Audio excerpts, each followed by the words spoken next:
السلام علیکم ورحمۃ اللہ وبرکاتہ۔ الحمدللہ رب العالمین والصلاة والسلام علی رسولہ الکریم وعلی آلہ واصحابہ وصحبہ اجمعین، اما بعد۔ فاعوذ باللہ السمیع العلیم من الشیطان الرجیم، بسم اللہ الرحمن الرحیم۔ ان عدۃ الشہور عند اللہ 12 شہرا فی کتاب اللہ یوم خلق السماوات والارض منها 4 حرم ذلک الدین القیم فلا تظلموا فیہن انفسکم۔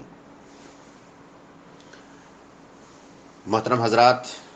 اور معزز سامعین کرام، محرم کا بابرکت مہینہ، حرمت والا مہینہ شروع ہو چکا ہے، جس مہینے کی عظمت کو ظاہر کرتے ہوئے اللہ تبارک و تعالیٰ نے اس کی نسبت اپنے طرف کی ہے، شہر اللہ المحرم۔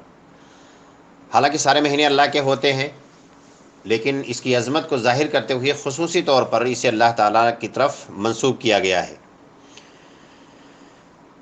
محرم کا مہینہ عربی کیلنڈر کا پہلا مہینہ ہوتا ہے، اور جو 4 مہینے اللہ تعالیٰ نے حرمت والے بنائے ہیں، ان حرمت والے مہینوں میں سے محرم بھی ایک مہینہ ہے۔ اللہ تبارک و تعالیٰ نے قرآن کریم میں فرمایا، سورۃ توبہ آیت نمبر 36، ان عدۃ الشہور عند اللہ 12 شہرا فی کتاب اللہ یوم خلق السماوات والارض منها 4 حرم، کہ مہینوں کی تعداد اسی وقت سے جب اللہ نے زمین و آسمان کو بنایا 12 متعین کر دیا ہے، اور ان 12 مہینوں میں سے 4 مہینے حرمت والے ہیں۔ ذالک الدین القیم، یہی سیدھا اور سچا دین ہے۔ فلا تظلموا فیہن انفسکم، چنانچہ ان مہینوں میں تم خاص طور سے اپنے اوپر ظلم نہ کرو، گناہ کے کام نہ کرو۔ حالانکہ گناہ کے کام آدمی کو ہمیشہ نہیں کرنا چاہیے، گناہ سے دور رہنا چاہیے۔ اگر گناہ کبھی ہو جائے تو فوراً توبہ کرنے کے لیے جلدی کرنا چاہیے، لیکن یہ جو حرمت والے مہینے ہیں، خاص طور سے ان مہینوں میں آدمی کو گناہ سے بچنا چاہیے، ناانصافی سے بچنا چاہیے، جنگ و جدال سے بچنا چاہیے، قتل سے بچنا چاہیے۔ تو اللہ کے نبی صلی اللہ علیہ وسلم نے حرمت والے مہینوں کو بتایا ہے کہ کون کون سے مہینے حرمت والے ہیں۔ قرآن میں اجمالی طور پہ آیا ہے کہ 4 مہینے حرمت والے ہیں۔ اللہ کے نبی صلی اللہ علیہ وسلم فرماتے ہیں، ان الزمان قد استدار كحيته يوم خلق اللہ السماوات والارض السنۃ 12 شہرا منها 4 حرم، کہ زمانہ گھوم پھر کر کے اسی طرح آ گیا ہے جس طرح سے اللہ تعالیٰ نے جس دن پیدا کیا تھا، اور مہینے سال 12 مہینے کے ہوتے ہیں۔ السنۃ 12 شہرا منها 4 حرم، سال 12 مہینے کے ہوتے ہیں، ان 12 مہینوں میں سے 4 مہینے حرمت والے ہوتے ہیں۔ 3 متوالیات، جن میں سے 3 مہینے مسلسل ہوتے ہیں، ذوالقعدہ، ذوالحجہ اور محرم، یہ تینوں لگاتار ہوتے ہیں۔ 2 مہینے ابھی ختم ہوئے، سال کے آخری 2 مہینے، اور یہ تیسرا جو محرم کا مہینہ ہے یہ چل رہا ہے۔ ورجب مضر الذی بین جمادی و شعبان، اور رجب کا مہینہ جو جمادی الاخری اور شعبان کے بیچ میں پڑتا ہے، یہ حرمت والے مہینوں میں سے چوتھا مہینہ ہے۔ تو حرمت والے 4 مہینے ہیں، ان میں کون مہینہ بڑا زیادہ محترم ہے، کون مہینہ زیادہ افضل ہے، اس سلسلے میں اختلاف ہے، لیکن ایک گروہ کا کہنا ہے کہ محرم کا مہینہ باقی تمام مہینوں میں جو حرمت والے ہیں ان میں سب سے افضل ہے۔ محرم کے مہینے کے بہت سارے احکام ہوتے ہیں، جسے چاہیے کہ ہم مسلمان جانیں اور پھر ان احکام کے مطابق ہم اپنا عمل کریں۔ تو محرم کے مہینے کے کیا احکام ہیں، جن میں سے سب سے پہلا حکم یہ ہے کہ محرم کے مہینے میں قتال کرنا منع ہے، یا جنگ و جدال کی ابتدا کرنا منع ہے۔ ہاں، اگر کسی طرف سے جنگ ہو رہی ہے تو اس کارروائی میں حصہ لینا یا اس کا جواب دینا، اس میں کوئی حرج نہیں ہے، یا پہلے سے جنگ چلی آ رہی ہے ہوتے ہوئے تو جاری رکھنے میں کوئی حرج نہیں ہے، لیکن اس مہینے میں ابتدا کرنا درست نہیں ہے۔ حالانکہ اس سلسلے میں اختلاف ہے کہ آیا یہ جو اس مہینے میں جنگ کی ابتدا کرنا ممنوع ہے وہ منسوخ ہے یا محکم ہے۔ یہ اختلاف بہرحال اپنی جگہ ہے، لیکن احتیاط اسی میں ہے کہ ان مہینوں میں جنگ کی ابتدا نہیں کرنی چاہیے۔ دوسرا معاملہ ہے محرم کے مہینے کا کہ اس مہینے میں کثرت سے روزہ رکھنا، کثرت سے روزہ رکھنا اللہ کے نبی صلی اللہ علیہ وسلم سے ثابت ہے۔ اللہ کے رسول صلی اللہ علیہ وسلم نے فرمایا، صحیح مسلم کی روایت ہے، کہتے ہیں افضل الصیام بعد رمضان شہر اللہ المحرم، رمضان کے بعد سب سے افضل روزہ محرم کے مہینے کا روزہ ہے۔ یعنی رمضان کا روزہ تو فرض ہو گیا، اس فرض روزے کے بعد نفلی روزوں میں جو سب سے اہم روزے ہیں، سب سے افضل روزے ہیں، نبی کریم صلی اللہ علیہ وسلم فرمایا کہ وہ محرم کے روزے ہیں۔ اہل علم کا اس سلسلے میں اختلاف ہے کہ جو اللہ کے نبی صلی اللہ علیہ وسلم فرمایا کہ محرم کے روزے یہ بڑے افضل ہیں، تو کیا اس سے پورے مہینے کا روزہ مراد ہے یا مہینے کے اکثر ایام کا روزہ مراد ہے؟ اس سلسلے میں اختلاف ہے۔ تو جو لوگ یہ کہتے ہیں کہ مہینے کے اکثر ایام کا روزہ مراد ہے، ان کی دلیل ہے ما رأیت رسول اللہ صلی اللہ علیہ وسلم استکمل صیام شہر قط الا رمضان۔ عائشہ رضی اللہ تعالی عنہ کی یہ روایت ان کی دلیل ہے، جس میں فرماتی ہیں کہ میں نے اللہ کے رسول صلی اللہ علیہ وسلم کو رمضان کے علاوہ کسی بھی مہینے کا پورا مہینہ روزہ رکھتے ہوئے میں نے نہیں دیکھا۔ وما رأیتہ فی شہر اکثر منہ صیاما فی شعبان، اور شعبان سے زیادہ کسی مہینے میں ہم نے روزہ رکھتے ہوئے بھی نہیں دیکھا۔ یعنی نفلی روزہ سب سے زیادہ شعبان میں رکھتے تھے، لیکن کسی بھی مہینے کا روزہ اللہ کے نبی صلی اللہ علیہ وسلم مکمل نہیں رکھتے تھے کہ پورے مہینے کا روزہ رکھ لیں رمضان کے علاوہ۔ لیکن یہ بات کہی جا سکتی ہے کہ عائشہ رضی اللہ تعالی عنہا نے اس کو اپنے علم کے مطابق، جیسا کہ انہیں علم اور جانکاری تھی اس کے مطابق انہوں نے یہ بات کہی ہو، لیکن جو اس حدیث کے الفاظ ہیں ان کے عموم سے اگر کوئی آدمی محرم کا پورا مہینہ روزہ رکھ لے تو انشاءاللہ درست ہے، رکھ سکتا ہے، ٹھیک ہے، لیکن 2-3 دن چھوڑ دے تو یہ زیادہ بہتر ہے۔ اسی طرح سے دوسرا معاملہ ہے کہ محرم کے مہینے میں خاص طور سے عاشورہ جو 10 محرم کو کہتے ہیں، اس دن کے روزے کی خصوصی فضیلت آئی ہے حدیث میں۔ تو عاشورہ کون سا دن ہے؟ اس کے نام ہی سے واضح ہے، یعنی 10 تاریخ، محرم کی 10 تاریخ کو یوم عاشورہ کہتے ہیں، اور یوم عاشورہ کو روزے کے لیے خاص کیا گیا ہے۔ اللہ کے نبی صلی اللہ علیہ وسلم اس کا روزہ رکھتے تھے، اور اس کے روزہ رکھنے کا اللہ کے رسول صلی اللہ علیہ وسلم حکم دیا کرتے تھے۔ تو عاشورہ کا دن جو ہے 10 محرم، اس کی کیا فضیلت ہے؟ تو اسی دن اللہ تبارک و تعالیٰ نے موسیٰ علیہ السلام اور موسیٰ علیہ السلام کی قوم کو فرعون سے نجات دیا تھا۔ یہ فضیلت کی وجہ ہے۔ عاشورہ کے دن کی جو فضیلت ہے اس کی اصل وجہ یہی ہے کہ موسیٰ علیہ السلام اور ان کی قوم کو اللہ نے فرعون سے نجات دیا تھا۔ اگر کچھ لوگوں کو یہ غلط فہمی ہے کہ اس دن کی فضیلت کا تعلق حضرت حسین رضی اللہ تعالیٰ عنہ کی شہادت سے ہے، تو یہ بالکل غلط ہے، اس لیے کہ اللہ کے رسول صلی اللہ علیہ وسلم اس دن روزہ رکھا کرتے تھے، اور اس دن کی فضیلت صحابہ سے بیان کیا کرتے تھے، جبکہ اللہ کے رسول صلی اللہ علیہ وسلم کی وفات کے بہت دنوں بعد حضرت حسین رضی اللہ تعالیٰ عنہ کی شہادت کا واقعہ پیش آیا ہے۔ تو عاشورہ یا 10 محرم کے روزے کا یا 10 محرم کے دن کی فضیلت کا حضرت حسین رضی اللہ تعالیٰ عنہ کی شہادت سے کوئی بھی واسطہ نہیں ہے۔ جب اللہ کے رسول صلی اللہ علیہ وسلم مدینہ آئے، فوجد الیہود یصومون یوم عاشوراء، تو دیکھا کہ یہودی عاشورہ کے دن روزہ رکھتے ہیں۔ فسألوا عن ذلک، فسئلوا عن ذلک، تو ان سے اس معاملے میں سوال کیا گیا، پوچھا گیا کہ اس دن روزہ کیوں رکھتے ہو؟ تو ان لوگوں نے کہا کہ هذا اليوم الذي اظہر اللہ فیہ موسیٰ وبنی اسرائیل، یہ وہ دن ہے جس دن اللہ تبارک و تعالیٰ نے موسیٰ علیہ السلام اور ان کے قوم بنی اسرائیل کو فرعون پر غالب کیا تھا، نجات دیا تھا۔ فنحن نصومہ تعظیما لہ، تو اسی کی تعظیم میں ہم اس دن روزہ رکھتے ہیں۔ فقال رسول اللہ صلی اللہ علیہ وسلم نحن اولی بموسیٰ منکم، ہم موسیٰ علیہ السلام کی خوشی میں شرکت کرنے والے، ان کی خوشی کو ہم منانے والے، سیلیبریٹ کرنے والے، اس دن روزہ رکھنے کے معاملے میں تم سے زیادہ حقدار ہیں۔ فَأَمَرَ بِصِيَامِهِ، تو اللہ کے رسول صلی اللہ علیہ وسلم نے عاشورہ کے دن روزہ رکھنے کا حکم دیا۔ اور مسلم کی ایک دوسری روایت میں ہے فَصَامَهُ مُوسَىٰ شُكْرًا فَنَحْنُ نَصُومُهُ، یہودیوں نے کہا کہ چونکہ موسیٰ علیہ السلام کو اللہ نے اسی دن نجات دیا تھا، تو اسی شکرانے کے طور پر موسیٰ علیہ السلام نے روزہ رکھا تھا، اسی لیے ہم بھی روزہ رکھتے ہیں۔ تو اللہ کے نبی صلی اللہ علیہ وسلم جو عاشورہ یا 10 محرم کو روزہ رکھتے تھے، تو 10 محرم کو روزہ رکھنے کے تعلق سے رسول اللہ صلی اللہ علیہ وسلم کے 4 احوال ہیں، 4 کنڈیشن ہیں۔ سب سے پہلی کنڈیشن کیا ہے؟ سب سے پہلا معاملہ اللہ کے رسول صلی اللہ علیہ وسلم کا جو ہے عاشورہ کے روزے کے تعلق سے بخاری مسلم میں وہ روایت ہے، عائشہ رضی اللہ تعالی عنہا سے کہتی ہیں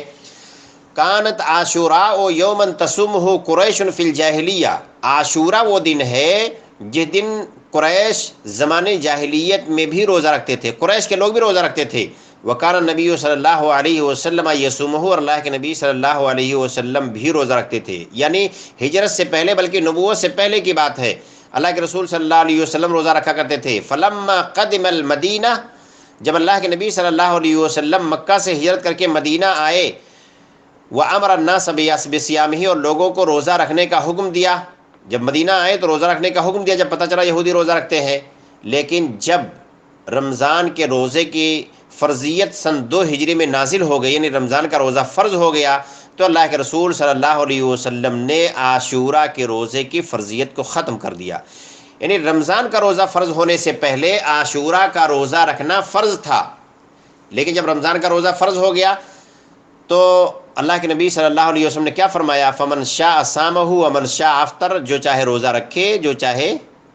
افطار کرے، روزہ نہ رکھے. اور بخاری کی ایک روایت میں اللہ کے رسول صلی اللہ علیہ وسلم فرمایا من شاء فلیصم ومن شاء افطر، جو چاہے روزہ رکھ لے، جو چاہے روزہ نہ رکھے.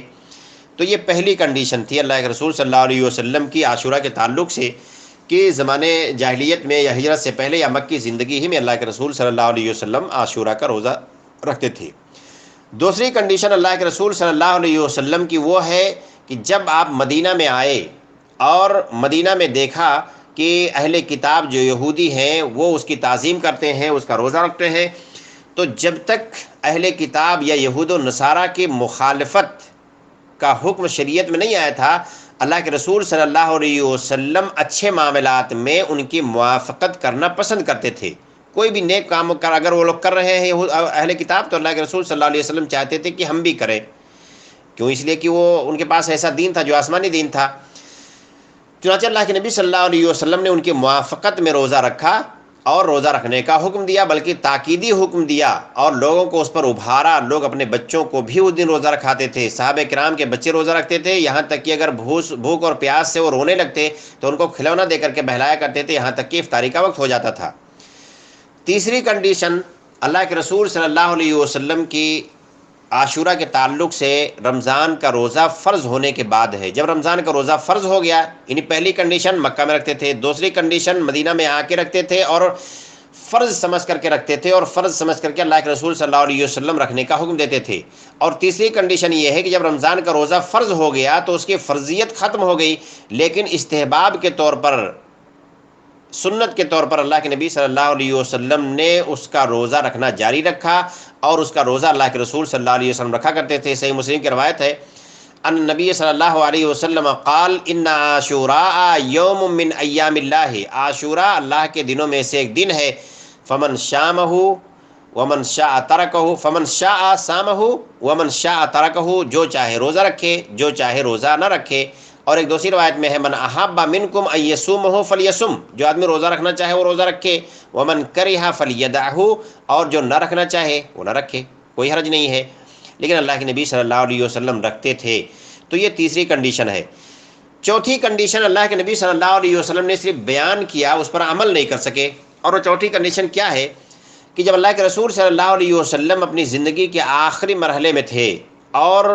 مدنی پوری زندگی اللہ کے رسول صلی اللہ علیہ وسلم نے عاشورہ کا ایک دن یعنی 10 محرم کو روزہ رکھا، لیکن جب اپنی زندگی کا آخری سال تھا تو صحابہ نے کہا اللہ کے رسول صلی اللہ علیہ وسلم کہ یہ ایسا دن ہے جس دن لوگ اس کی تعظیم کرتے ہیں، اہل کتاب اس کی تعظیم کرتے ہیں. یا رسول اللہ انہ یوم تعظمہ الیہود والنصارى، اللہ کے رسول صلی اللہ علیہ وسلم اس کی تعظیم یہود و نصارہ بھی کرتے ہیں، ہم بھی روزہ رکھتے ہیں. اس وقت تک اہل کتاب کی مخالفت کا حکم شریعت میں آ چکا تھا کہ ان کی مخالفت کرنی ہے. اور اللہ کے نبی صلی اللہ علیہ وسلم بتا دیا تھا خالف الیہود والنصارى، خالف الیہود کتنے معاملات میں فرمایا ہے، داڑھی اور مونچھ کے معاملے میں فرمایا ہے خالف الیہود والنصارى، یہود و نصارہ کی مخالفت کرو. اس کے علاوہ بہت سارے معاملات ہیں. تو صحابہ نے کہا اللہ کے نبی صلی اللہ علیہ وسلم یہ روزے کے معاملے میں بھی ہم گویا ان کی موافقت کر رہے ہیں، یہاں بھی مخالفت ہونی چاہیے، وہ لوگ اس کی تعظیم کر رہے ہیں، ہم لوگ بھی روزہ رکھ رہے ہیں. فقال رسول اللہ صلی اللہ علیہ وسلم فإذا كان العام المقبل ان شاء اللہ صمنا التاسعہ، کہ انشاءاللہ آئندہ سال ہم 9 محرم کو بھی روزہ رکھیں گے. ان کے مخالفت میں، وہ چونکہ صرف 10 کو روزہ رکھتے ہیں، ہم بھی 10 کو روزہ رکھتے ہیں، لیکن ان کے مخالفت میں ہم 9 محرم کو بھی روزہ رکھیں گے. راوی کا بیان ہے کہ آئندہ سال آنے سے پہلے اللہ کے رسول صلی اللہ علیہ وسلم کی وفات ہو گئی.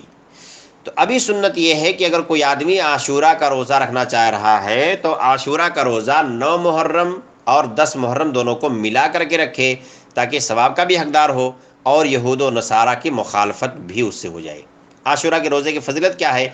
اللہ کے رسول صلی اللہ علیہ وسلم سے پوچھا گیا، ابو قتادہ رضی اللہ تعالیٰ عنہ کہتے ہیں کہ سئل رسول اللہ صلی اللہ علیہ وسلم عن صوم یوم عاشورہ، اللہ کے رسول صلی اللہ علیہ وسلم سے عاشورہ کے روزے کے بارے میں سوال ہوا، فقال، تو آپ نے فرمایا، احتسب علی اللہ ان یکفر السنۃ التي قبلہ، میں اللہ سے امید رکھتا ہوں کہ اس ایک روزے کے بدلے میں پچھلے ایک سال کے گناہ معاف ہو جائیں گے، پچھلے ایک سال کے گناہ معاف ہو جائیں گے۔ یہاں رک کر کے ہم ایک سوال لے لیتے ہیں کہ کوئی سوال کرنے والا، اعتراض کرنے والا یہ اعتراض کر سکتا ہے کہ ابھی ایک مہینہ پہلے ہم عرفہ کا روزہ رکھے ہیں، اور عرفہ کے روزے کی فضیلت اللہ کے نبی صلی اللہ علیہ وسلم بیان کی ہے، یکفر السنۃ التی قبلہ والسنۃ التی بعدہ، ایک سال گزشتہ اور ایک سال آئندہ کے گناہ معاف ہو جاتے ہیں، تو ابھی ہم معاف کروا چکے ہیں، تو عاشورہ کا روزہ رکھیں گے تو کیا معاف ہوگا؟ ہم جب پہلے معاف کرا چکے ہیں، عرفہ کا روزہ رکھ کر کے ہمارے گناہ معاف ہو چکے ہیں۔ تو سب سے پہلی بات یہ ہے کہ ہمیں اللہ کے نبی صلی اللہ علیہ وسلم کی بات پر یقین ہونا چاہیے، ایک مسلمان ہونے کی حیثیت سے بالکل آنکھ بند کر کے، اگر صحیح حدیث ہے تو آنکھ بند کر کے یقین ہونا چاہیے۔ جیسے ابو بکر رضی اللہ تعالیٰ عنہ نے اللہ کے نبی صلی اللہ علیہ وسلم کی تصدیق کی تھی، جب آپ معراج سے واپس آئے تو کفار نے سمجھا کہ ابھی تو بڑا معاملہ کہہ رہے ہیں کہ ہم آسمان پہ گئے تھے، جنت جہنم دیکھ کر کے آئے ہیں، اب دیکھتے ہیں ابو بکر رضی اللہ تعالیٰ عنہ اس معاملے میں کیا کہتے ہیں۔ تو ابو بکر رضی اللہ تعالیٰ عنہ جو صدیق ہیں، اسی وجہ سے صدیق ہیں، ان سے جب کہا گیا تو انہوں نے کہا کہ اگر اللہ کے نبی صلی اللہ علیہ وسلم نے یہ بات کہی ہے تو سچ ہے، بلکہ اگر اس سے بھی بڑی بات کہیں تو میں ماننے کے لیے تیار ہوں۔ تو یہ اللہ کے نبی صلی اللہ علیہ وسلم کی باتوں پر ہمیں یقین ہونا چاہیے۔ دوسری بات یہ کہ ہمیں اللہ تبارک و تعالیٰ سے حسن ظن رکھنا چاہیے کہ اللہ ہمارے اعمال کو قبول کرتا ہے، اور اس کا جو ثواب بتایا گیا ہے شریعت میں وہ ثواب بھی ہمیں ملتا ہے، لیکن ہم کنفرم نہیں ہو سکتے ہیں کہ ہمارا عمل اللہ کے ہاں قبول ہو رہا ہے یا کس حالت میں ہو رہا ہے، یقین تو نہیں کر سکتے ہیں، لیکن بہرحال حسن ظن رکھ سکتے ہیں۔ اور اگر حسن ظن کے حساب سے اللہ تعالیٰ نے ہمارے عمل کو قبول کیا، روزے کو قبول کیا، اگلے پچھلے ایک سال گناہ معاف ہو گئے، آدمی کے پاس گناہ نہیں ہے اور عاشورہ کا روزہ رکھ رہا ہے، تو اللہ تبارک و تعالیٰ سے بندہ یہ امید رکھے کہ اسی کے بالمقابل، اسی کے بقدر اللہ تبارک و تعالیٰ نیکیوں میں اضافہ کر دے گا۔ تو کوئی بھی عمل انسان کا، ایک مسلمان کا خاص طور سے ضائع نہیں ہونے والا ہے۔ اگر کوئی آدمی عاشورہ کا روزہ صرف 10 محرم کو ہی رکھ لے تو انشاءاللہ اس کو اجر حاصل ہو جائے گا، یعنی صرف اور صرف 10 محرم کو بھی رکھ لے تو انشاءاللہ اجر سے محروم نہیں ہوگا، اس کو اجر مل جائے گا۔ اور اگر کوئی آدمی یہود و نصارہ کی مخالفت میں 9 محرم اور 10 کو روزہ رکھے تو یہ زیادہ بہتر ہے۔ ایک جو حدیث میں آتا ہے، اللہ کے نبی صلی اللہ علیہ وسلم نے فرمایا ہے کہ صوموا یومن قبلہ او یومن بعدہ، تو یہ حدیث صحیح نہیں ہے، یہ حدیث صحیح نہیں ہے، لہٰذا 10 اور 11 محرم کو نہ روزہ رکھنا ہی بہتر ہے۔ اگر کوئی آدمی 9 اور 10 رکھ پا رہا تو یہ بہتر ہے، لیکن بہت سارے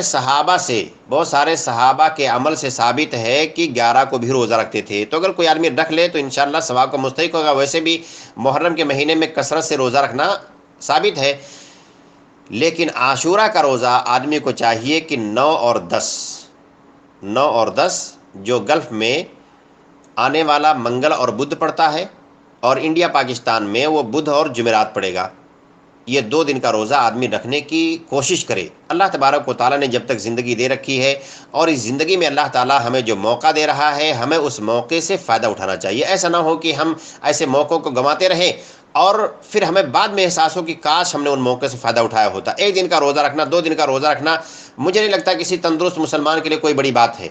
تو رکھنے میں بالکل کوتاہی نہیں کرنا چاہیے۔ بالکل اللہ نے جب بھی موقع دیا، جب بھی اللہ موقع دے اور کوئی ایسا دن آئے جس کی کوئی خاص اہمیت ہے تو اس سے ضرور فائدہ اٹھانا چاہیے۔ عاشورہ کے دن بہت سارے لوگ بدعات بھی ایجاد کرتے ہیں، تو بدعات کے تعلق سے شیخ عبداللہ بن فوزان حفظہ اللہ کہتے ہیں کہ عاشورہ کے تعلق سے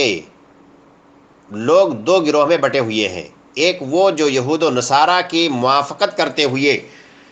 اس کو عید کا دن بنا لیتے ہیں، عاشورہ کو خوشی کا اظہار کرتے ہیں